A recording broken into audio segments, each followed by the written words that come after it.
সঙ্গের যে গল্প সেটাই কিন্তু এখানে তুলে ধরা হয়েছে। অনেক রকমের আয়না রয়েছে, হাতে ধরে আয়না নানা রকমের। এখানেও রয়েছে বহুরূপী সুবল দাস, মানে যারা খুব পরিচিত তাদের আমরা এখানে ইতিহাসগুলো জানতে পারবো। এরকম একটা বিশাল বড় নাথ মঞ্চ রয়েছে, যেখানে শাড়ি থেকে শুরু করে গয়নাগাটি সমস্ত কিছু রয়েছে। এখানে যেখানে যে প্রজেক্টটা চলছে ওটা কিন্তু আয়না আদতে। পুরুষ নারীর যে বিভেদ সেটা বহুরূপী শিল্পে ঘুচে যায়, তাই জন্য এখানে অর্ধনারীশ্বর রাখা হয়েছে। মা আদতে আমাদের মধ্যেই আছে, এই বহুরূপীদের মধ্যেই আছে, যারা আদতে রঙিন, এই মাটির মূর্তি আদতে বিবর্ণ।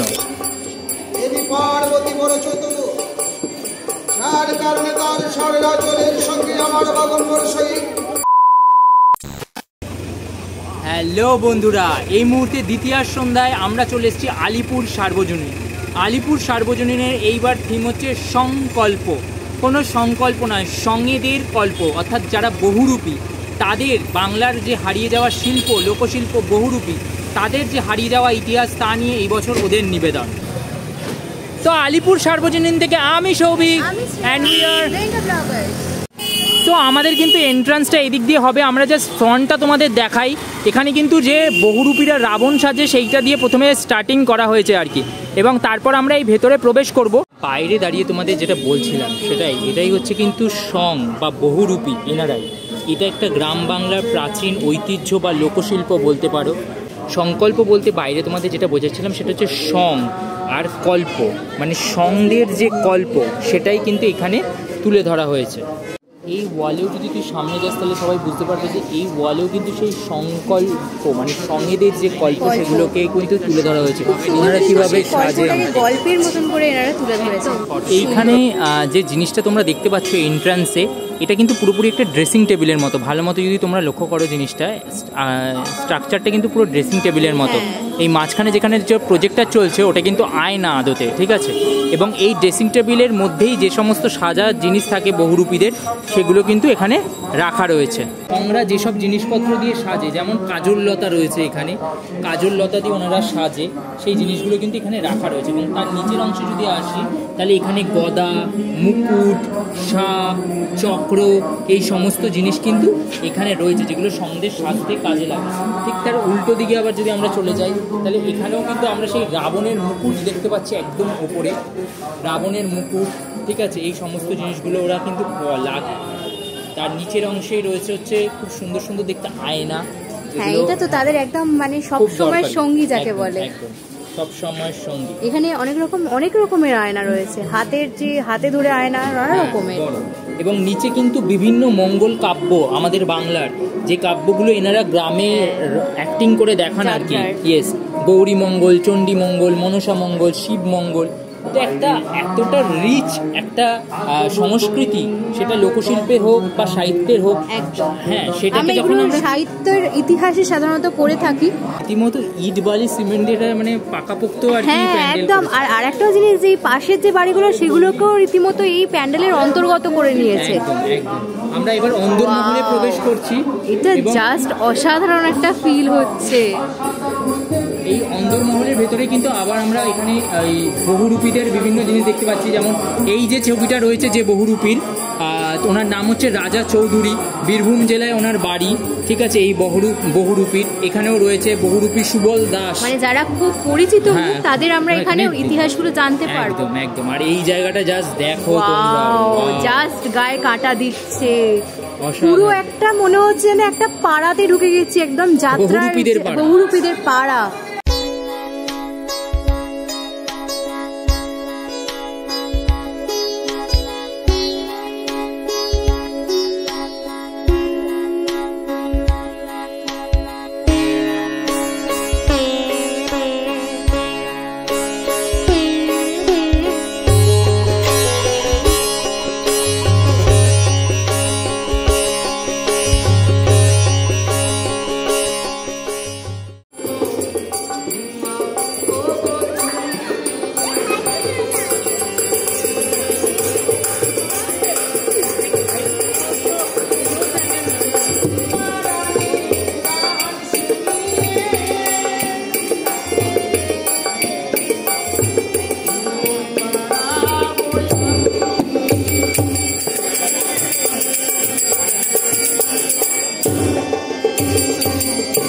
আমার স্বামী যেন ঘুমিয়ে গেছে, না কিন্তু আমিও যদি ঘুমিয়ে যাই আমার স্বামী যে আমায় ফাঁকি দিয়ে চলে যাবে। সমস্ত অংশ জুড়ে কিন্তু বহুরূপীদের যে বিভিন্ন গাথা সেগুলো ফুটিয়ে তোলা হয়েছে আর কি।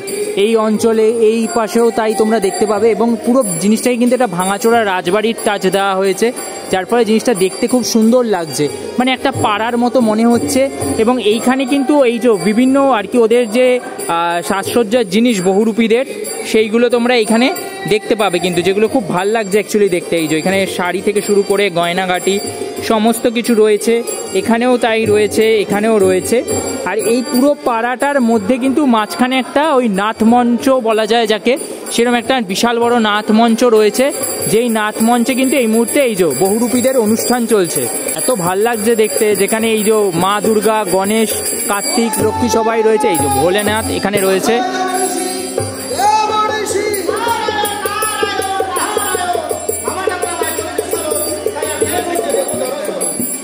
তোমরা যদি এই বাড়িটার ফর্মটা দেখো, আর্ট ফর্মটা, এই বাড়িটাকে পুরোপুরিভাবে যদি দেখো, তাহলে ওরা এটাকে সিংহের মতো রেখেছে, এটা সিংহের মুখের মতো করেছে। হ্যাঁ, সিংহটা পুরো সিংহের স্ট্রাকচারটা এইটা, ঠিক আছে। তো মা এখানে সিংহের ঘরে রেডি হবে, রেডিও এখানে আসবে আর এসে পারফর্ম করবে। বেসিক্যালি আগেকার রাজবাড়িতেও এরকম সাজঘর থাকতো এনাদের জন্য, যেখানে তারা সাজতেন, সেজে এই নাথ মন্দিরে এসে পারফর্ম করতেন। তোমাদের জানিয়ে দিই, এই পুজোটা কিন্তু চতুর্থীর সন্ধ্যায় মানে 5 তারিখ সন্ধ্যাবেলায় সকলের জন্য ওপেন হয়ে যাবে। এখনও যেহেতু এই পুজোটা মাস আর্টের অন্তর্গত, তাই জনসাধারণের জন্য কিন্তু এই পুজোটা এখনও ওপেন হয়নি। তো 5 তারিখ সন্ধ্যেবেলা থেকে সকলে এই পুজোটা দেখতে পারবে। পুরুষ নারীর যে বিভেদ সেটা বহুরূপী শিল্পে ঘুচে যায়, তাই জন্য এখানে অর্ধনারীশ্বর রাখা হয়েছে, কারণ প্রত্যেকটা পুরুষ শুধুমাত্র সাজের মাধ্যমে নারীতে রূপান্তরিত হয়।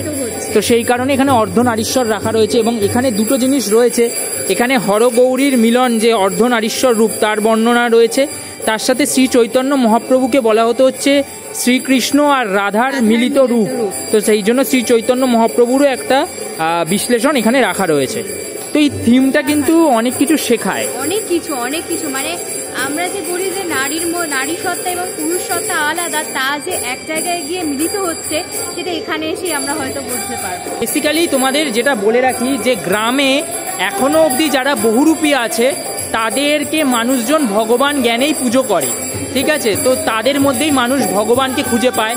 তাই জন্য যে মাতৃ প্রতিমা রয়েছে, সেই প্রতিমাকে কিন্তু একদম বিবর্ণ করা হয়েছে, মানে কোনো রং দেয়া হয়নি। কারণ এইখানে যারা থিমটা করেছে তারা মনে করেন যে মা আদতে আমাদের মধ্যেই আছে, এই বহুরূপীদের মধ্যেই আছে, যারা আদতে রঙিন, এই মাটির মূর্তি আদতে বিবর্ণ। একটা থিম যেটা বাংলার হারিয়ে যাওয়া লোকশিল্পকে এত সুন্দর করে তুলে ধরে, মানুষ এবং দেবতার মধ্যে যে কত যোগসাজশ এবং সেইটাকে ফুটিয়ে তোলে, সেরকম একটা শিল্প গ্রাম বাংলা বা মফস্বলে নয়, শহরের বুকে বুকে ফিরে আসুক, এই ইচ্ছে রাখবো। আর নতুন কোনো পুজোর ভিডিও নিয়ে খুব শিগগিরই ফিরবো। ততক্ষণের জন্য দুর্গা দুর্গা।